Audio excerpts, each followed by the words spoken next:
नमस्कार, मैं doctor Shashi Depal, associate professor government Meera girls college Udaipur. आज हम बात करेंगे एमए फाइनल के पेपर 4 की यूनिट 3 के अंतर्गत उत्खनन स्थल, और इसके अंतर्गत हम चर्चा करेंगे बैराठ के बारे में। बैराठ जो है वो अरवद पर्वतमाला के बीच में बसा हुआ एक प्राकृतिक और ऐतिहासिक स्थल है। बैराठ नगर जयपुर नगर से 52 मील की दूरी पर जयपुर अलवर मार्ग पर स्थित है। यह चारों ओर से पर्वतों से घिरा हुआ है और जिस घाटी में बैराठ बसा हुआ है वह 5 मील लंबी और 3-4 मील चौड़ी है। पहाड़ियों के अलावा बैराठ रेतीले टीलों से भी आवृत है। इन टीलों में बीजक की पहाड़ी, भीम जी की डूंगरी अति महत्वपूर्ण है। उत्खनन कार्य मुख्य रूप से इन्हीं 2 स्थानों पर हुआ। और बैराठ में किस प्रकार से ऐतिहासिक एक उत्खनन का स्थल है और यहाँ से क्या क्या हमें सामग्रियाँ प्राप्त होती है और किस प्रकार से हमें इतिहास की जानकारी प्राप्त होती है, इनका अध्ययन हम आज इसके अंतर्गत करेंगे। बैराठ जो है वो प्राचीन काल में मत्स्य जनपद की राजधानी था और साथ ही साथ में इसका बहुत ऐतिहासिक महत्व काफ़ी परिप्रेक्ष्य में हम इसका ऐतिहासिक महत्व देखेंगे। मत्स्य जनपद की राजधानी रहने से इसका महत्व और भी बढ़ गया था। मत्स्य राज्य का संस्थापक मत्स्यल्य माना जाता था, जिसका उल्लेख ऋग्वेद में हुआ है। और यहाँ की यह राज्य जो है वो मत्स्य जनपद कहलाया। और यह भी कहा जाता है कि पांडवों ने अज्ञातवास के अंतिम वर्ष जो है इसी बैराठ, जिसे विराट नगर के नाम से जाना जाता है, इसी विराट नगर जो बैराठ था उसी में बिताया था। और यही कारण है कि जब बैराठ नरेश महाभारत के युद्ध में पांडवों की ओर से युद्ध लड़ने गए तो उनके रथ पर मत्स्य के प्रतीक का ध्वज शोभायमान था। और जैसा कि हम जानते हैं कि पांडवों ने अपने अज्ञातवास का 1 वर्ष यहीं व्यतीत किया था, तो इससे बैराठ नगर की प्राचीनता और ऐतिहासिकता जो है वह स्पष्ट होती है। यह जो बैराठ है इसमें उत्खनन और खोज का काम 1936-37 में दयाराम साहनी, जिन्होंने हड़प्पा की खोज की थी, के द्वारा किया गया। और फिर 1962 में उत्खनन कार्य पूरी तरीके से और ज़्यादा उत्खनन का कार्य कैलाश दीक्षित और नील रतन बनर्जी द्वारा किया गया। बैराठ की में जो विशेष रूप से हम पहाड़ियों का उल्लेख करते हैं, बीजक की पहाड़ी, भीम जी की डूंगरी और अन्य भी कुछ डूंगरी है जिनकी हम आगे चर्चा करेंगे, वो यहाँ से मिलती है। बीजक की पहाड़ी से 50 किलोमीटर दूर गणेश्वर का स्थान है, जहाँ काफ़ी संख्या में तांबे के उपकरण मिलते हैं। इसके आधार पर बैराठ को भी ताम्रयुगीन सभ्यता का प्रमुख केंद्र माना गया है। बैराठ के उत्तर में 18 किलोमीटर की दूरी पर जोधपुरा स्थित है। ये सभी ऐतिहासिक स्थल है जहाँ से लोहे से निर्मित कुल्हाड़ी, चाकू, छुरे आदि उपलब्ध हुए हैं। इनके अलावा यहाँ लोहा गलाने की भट्टी भी मिली है। इससे स्पष्ट होता है कि यहाँ लोहयुगीन सभ्यता जो है वह फलीभूत हुई है। इस प्रकार से जहाँ पर हम बात कर रहे हैं कि हमें प्राचीन काल में यहाँ पर ताम्र सभ्यता के अवशेष मिलते हैं, लोह सभ्यता के अवशेष मिलते हैं, साथ ही साथ में महाभारत कालीन प्रमाण विशेष रूप से यहाँ पर मिलते हैं। इसी के साथ में बौद्ध धर्म से संबंधित यहाँ पर हमें बौद्ध धर्म के एक बहुत उत्कृष्ट उदाहरण, और अशोक के समय में, मौर्यकालीन शासकों के समय में बैराठ एक प्रमुख उनका केंद्र रहा, यह भी हमें जानकारी जो है मिलती है। इस तरीके से ऐतिहासिक दृष्टि से बैराठ का विशेष महत्व है। बैराठ नगर जो है अरावली पर्वत श्रृंखलाओं से परिवेष्टित है और इसे भौगोलिक शब्दावली में धारारियन कहते हैं। ये पर्वतमालाएं दुर्गाकार आकार में दोहरे रूप में विस्तृत है। ये सूच्याकार बनी हुई है, जिसके परिणाम स्वरूप इन पर्वतमालाओं में कई प्राकृतिक गुफाएं और शैलाश्रय बने हुए हैं। ये गुफाएं भी काफ़ी लंबी और विस्तृत है।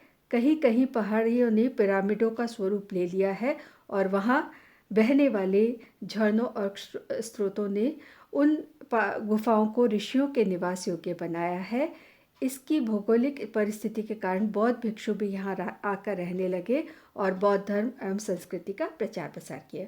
जैसा कि हम यहाँ देख पा रहे हैं, ये एक पहाड़ी है और इस पहाड़ी के नीचे का अपने आप ही एक गुफा का स्वरूप बनाया है और इस प्रकार से पहाड़ियों के साथ साथ में गुफाएं और इस प्रकार के अद्भुत स्थल जो है वो यहाँ पर देखे जा सकते हैं। इसी संदर्भ में हम गणेश गिरी के 3 कुंडों, पांडव पोल, ताल वृक्ष, भीमलता, राजा भृत के स्थानों का भी उल्लेख करते हैं और इस प्रकार से ये जो स्थान है यहाँ पर हमें इस प्रकार की विभिन्न संरचनाएं और विभिन्न प्राकृतिक रमणीय स्थल जो है स्वाभाविक रूप से दिखाई देते हैं। जैसा कि हमने बात की गणेश डूंगरी, बीजक डूंगरी और भीम डूंगरी में इस सभ्यता का फैलाव है और साथ ही साथ में बैराट से लोहयुगीन मृदभांड, NBPW northern black polished where, उत्तरी जो काले चकमक मृदभांड जो है उस परंपरा के अवशेष भी प्राप्त होते हैं। लोहयुगीन सलेटी रंग के चित्रित पात्र भी यहाँ से प्राप्त होते हैं। तो बहुत सारे हर प्रकार से, चाहे हम ताम्र उपकरणों की बात करें, चाहे हम पत्थरों की पाषाण उपकरणों की बात करें या धातु की लोहे और तांबे के उपकरणों की बात करें, तो उस सभी प्रकार के ऐतिहासिक स्रोतों से, ऐतिहासिक सामग्री से भरा जो है वह बैराट हमें दिखाई देता है। बैराट तांबे के अलावा यहाँ काला संगमरमर जो है वो भी काफ़ी प्रसिद्ध है। बैराट जो है यहाँ पर मतलब मूर्ति कला का, ये क्योंकि पर्याप्त मात्रा में यहाँ काले रंग का संगमरमर और अन्य पत्थर बहुत मिलते थे, तो इस कारण से ये मूर्ति कला का भी केंद्र बन गया और विराटनगर का जैन मंदिर भी इसी पाषाण से निर्मित है। इस प्रकार से हमें बहुत सारे हर प्रकार के इतिहास के एग्जाम्पल्स जो है वो बैराट में दिखाई देते हैं। यह एक मंदिर का दृश्य जो बैराट में स्थित है वह है। और जब हम बात कर रहे हैं कि यहाँ पर हमें जैसा कि हमने बात की कि मुख्य रूप से गणेश डूंगरी, बीजक डूंगरी और ये कुछ डूंगरी यहाँ पर मिलती है। इन पहाड़ियों में जो बीजक पहाड़ी है वहाँ से 1837 में कैप्टन बर्ट ने सम्राट अशोक के भाब्रू शिलालेख की खोज की। जैसा कि हम जानते हैं कि अशोक के अभिलेख, शिलालेख और स्तंभ लेख भारत के अनेक भागों में मिलते हैं, वहीं राजस्थान के बैराट में अशोक का भाब्रू अभिलेख मिलता है और ये भाब्रू शिलालेख अशोक के बौद्ध धर्म के से संबंधित होने का एक बहुत बड़ा प्रमाण है जो हमें यहाँ से मिलता है। भाब्रू शिलालेख को चट्टान से काटकर बाद में कलकत्ता का जो म्यूज़ियम है उसमें शिफ्ट करवा दिया गया। भीम डूंगरी से CL कार्लाइल ने 1771 में शंख लिपि से उत्कीर्ण एक शिलालेख की खोज की। तो अनेक शिलालेख और बहुत सारी चीज़ें जो है वो यहाँ पर ऐतिहासिक धरोहर के रूप में मिलती है और उसी के अंतर्गत हम देखते हैं कि ये गोलाकार बौद्ध मंदिर है और इस प्रकार से प्राकृतिक गुफाएं, शरण स्थलियाँ यहाँ पर है। और साथ ही साथ में मौर्य काल में मत्स्य जनपद का इसका बड़ा महत्व था। बौद्ध काल तक एक स्वतंत्र जनपद रहा, पर मौर्य काल में यह उस राज्य का एक अंग बन गया। जैसा कि हमने बात की कि 1837 में कैप्टन बार्ट ने अशोक के प्रथम अभिलेख का पता लगाया जो अभी कलकत्ता की संग्रहालय में विद्यमान है, और दूसरा भीमसेन की पहाड़ी पर पता लगाया गया। डॉक्टर भंडारकर ने मौर्यकालीन सभ्यता के उपकरणों का अध्ययन कर उसकी पुष्टि की और दयाराम साहनी ने बीजक की पहाड़ी का उत्खनन कर मौर्यकालीन अनेक अवशेष जो है खोज निकाले। बौद्ध विहार गोल मंदिर के अवशेषों का अध्ययन कर उसे बौद्ध विहार का करार दिया, जिसका हम चित्र यहाँ पर देख रहे हैं। इसका निर्माण अशोक कालीन बताया गया है। जयपुर नरेश सवाई राम सिंह के काल में जो है इस गोल मंदिर की खुदाई की गई और खुदाई में एक स्वर्ण पेटी भी मिली। उस मंजूषा में महात्मा बुद्ध की प्रतिमा मिली थी। अब तक 2 चट्टान अभिलेख मिल चुके हैं। बीजक की पहाड़ी पर स्थित बौद्ध विहार को देखने का अवसर चीनी यात्री वैनसांग को भी मिला, यानी कि चीनी यात्री वैनसांग जो है वह भारत आया। 634 में उसने बैराट की यात्रा की और उसने इसका क्षेत्र लगभग 2.5 मील जो है वो बताया। और यहाँ पर 8 बौद्ध मठों का उल्लेख भी वेनसांग के द्वारा किया गया। तो इस प्रकार से बौद्ध धर्म के प्रमुख उसके रूप में हमें मिलता है। जैसा कि हमने बात की कि यहाँ पर ताम्रकालीन सभ्यता, प्रस्तर, फिर चैल्कोलिथिक एज जिसमें ताम्रपाषाण संस्कृति के उल्लेख, और लौह युगीन संस्कृति, और साथ ही साथ में महाभारत कालीन और मौर्यकालीन अवशेष मिलते हैं। विराटनगर शैल सभ्यता का केंद्र ही नहीं बल्कि ताम्र सभ्यता का भी केंद्र था। उत्खनन में ताम्र उपकरण इसकी पुष्टि करते हैं। यहाँ पर जो है कहा जाता है कि 4500 वर्ष पूर्व ताम्र परियोजना प्रारंभ हो गई थी, और इसकी जानकारी सर्वप्रथम RC अग्रवाल को हुई थी। और 1972-73 में वे जोधपुर का उत्खनन जोधपुरा जो है, जो इसके पास में स्थित है, जिसकी हमने पहले चर्चा की, उसके उत्खनन का कार्य करवा रहे थे। और यहाँ से महाभारत कालीन लगभग 58 के लगभग जो है ताम्र के उपकरण मिलते हैं, और जिसमें बाणों के अगले भाग, भाले, बर्छे, अंगूठियाँ, चूड़ियाँ, छड़े, पत्तियाँ, छीनी, गेंद, कुल्हाड़ी, मछली पकड़ने के कांटे आदि मिलते हैं। तो इस प्रकार से यहाँ से बहुत सारे अवशेष हमें मिलते हैं ताम्र संस्कृति के, और इस दृष्टि से ये बहुत महत्वपूर्ण है। साथ ही साथ में महाभारत कालीन सभ्यता यहाँ पर विकसित हुई। इसमें कोई संदेह की बात ही नहीं है कि यहाँ महाभारत कालीन सभ्यता विकसित थी। इसके कई प्रमाण सर्वविदित हैं। महाभारत के जो विराट पर्व में विराटनगर को एक समृद्ध नगर बताया गया है। राजा विराट को वीर, शक्तिशाली और न्यायी बताया गया है। धर्मराज युधिष्ठिर ने कहा था कि मत्स्य राज विराट धर्म प्रिय, साहसी, नीति निपुण और हमारे हितैषी हैं। तो इस प्रकार से विराट नगर का उल्लेख हमें महाभारत के अंदर मिलता है। और विराट नगर की कुल देवी मनसा माता का मंदिर जो है वो आज भी वहाँ पर स्थित है। महाभारत कालीन मृदभांड भी उपलब्ध होते हैं, उन पर चित्रांकन है, लोहे की कुल्हाड़ियाँ, भाले आदि भी मिलते हैं। अतः स्पष्ट होता है कि ताम्र युग के उपरांत यहाँ लोहकालीन सभ्यता भी विकसित हुई थी। महाभारत कालीन सभ्यता में विराट नगर वासियों को धैर्यवान, गो प्रेमी और साहसी बताया गया है। तो इस प्रकार से हमें ताम्र सभ्यता, लौह सभ्यता, महाभारत कालीन अवशेष और मिलते हैं। साथ ही साथ में मौर्य कालीन जो है ऐतिहासिक उपकरण और तथ्य भी यहाँ से प्राप्त होते हैं। बीजक पहाड़ी इसका स्पष्ट संकेत देती है कि यह बौद्ध धर्म का केंद्र स्थल रहा है। हालांकि यहाँ पर बौद्ध प्रतिमाएं प्राप्त नहीं होती है, तो उससे लगता है कि यहाँ पे यह हीनयान संप्रदाय का यहाँ पर प्रभाव रहा होगा। जैसा कि हमने बात की कि अशोककालीन स्तंभ मिलता है, भाब्रू शिलालेख अशोककालीन स्तंभ जो है उसका ये चित्र है। और इस प्रकार से अशोककालीन कांस्य स्तंभ यहाँ गोल मंदिर में मिलते हैं। और प्राकृत भाषा आम आदमी की भाषा थी, कुछ लेख यहाँ पाली भाषा में भी मिलते हैं। ऐसा कहा जाता है कि जो है ये यहाँ पर मृदभांड जो है काफ़ी संख्या में मिलते हैं, और मृदभांड पर यहाँ के लोग जो है चित्रकारी भी करते थे, यह हमें दिखाई देता है। कास्ट यानी लकड़ियों से निर्मित जो है मूर्तियाँ मिलती है। बीजक की जो पहाड़ी है उसकी तलहटी में मिले भांड इस बात के प्रतीक है कि यहाँ कुंभकार, लुहार, बढ़ई आदि निवास करते थे। और इस प्रकार से बैराठ उत्खनन में पाषाण युग के हथियार, चित्र आदि मिलते हैं, किंतु इसे मौर्यकालीन सभ्यता और उसके पीछे के काल की सभ्यता का ही प्रतीक माना जाता है। प्राचीन काल के अवशेषों में हमें देवालय, बौद्ध मठ के प्रमुख रूप से मिलते हैं। मौर्यकालीन अवशेष जो बीजक की पहाड़ियों पर मिलते हैं वे बड़े ऐतिहासिक महत्व के हैं।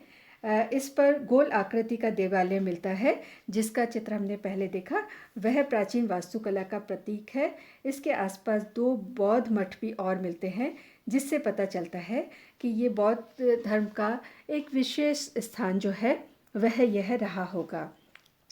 बीजक की पहाड़ी पर अशोक स्तंभ के कई अवशेष मिलते हैं, और वे चुनार के पत्थर के, यहाँ पर हम इसका एक चित्र देख सकते हैं, उन पर पॉलिश है। पॉलिश के अलावा कई पत्थरों के टुकड़े सादा भी मिले हैं।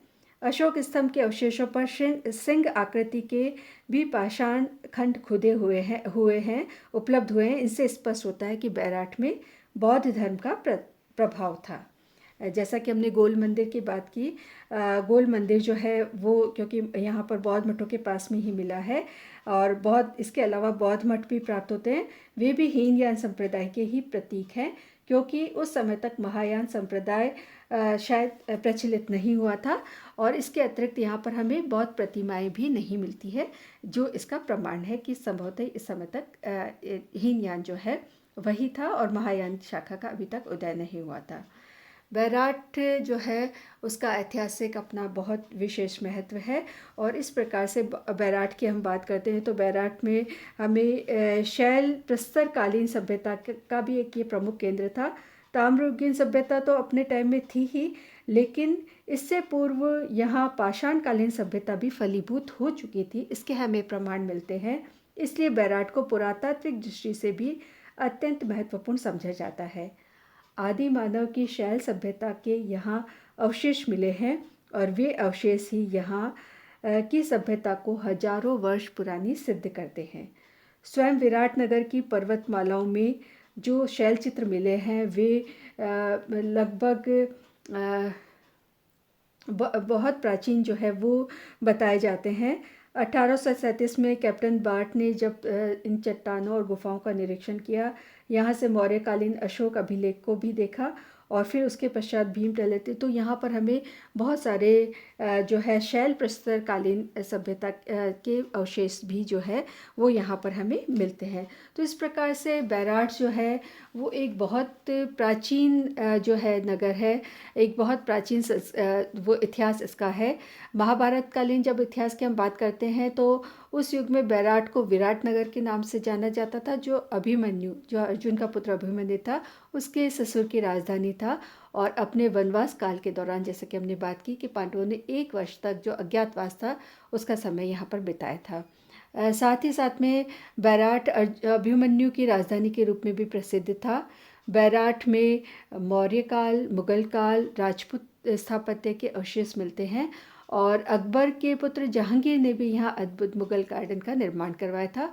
और इस प्रकार से बैराठ जो है साथ ही साथ में बैराठ जो है अपने बहुत सारे मंदिर यहाँ पर आज भी देखे जाते हैं, बहुत सारे मंदिरों के अवशेष और कुछ मंदिर अभी भी है। और बैराठ में बाण गंगा मेले के लिए बैराठ जो है वो प्रसिद्ध है, जब प्रतिवर्ष जो है इस नगर के निकट एक मेला लगता है और यह मेला जो है वैशाख के माह में पूर्णिमा के दिन लगता है और अपनी ऐतिहासिक महत्ता के कारण यह हर वर्ष बड़ी संख्या में यहाँ पर लोग आते हैं और श्रद्धालु श्री राधा कृष्ण जी के मंदिर पर एकत्र होते हैं, जो बाण जो गंगा नदी है उसके घाट पर स्थित है और वहाँ पर अपनी आत्मा की शुद्धि के लिए स्नान करते हैं।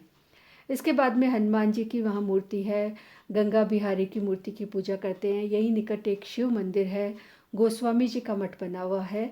इसके अतिरिक्त अन्य स्थलों में भीम जी की डूंगरी, बीजक की पहाड़ी, पांडु हिल, भीम जी की डूंगरी पांडु हिल के नाम से भी जानी जाती है। ये सब जगह जो है वो प्रसिद्ध है। तो इस प्रकार से बैराठ जो है पुरातात्विक दृष्टि से बैराठ का, ऐतिहासिक दृष्टि से बैराठ का एक अपना महत्व है और यह इस दृष्टि से राजस्थान का एक प्रमुख ऐतिहासिक नगर बन गया है।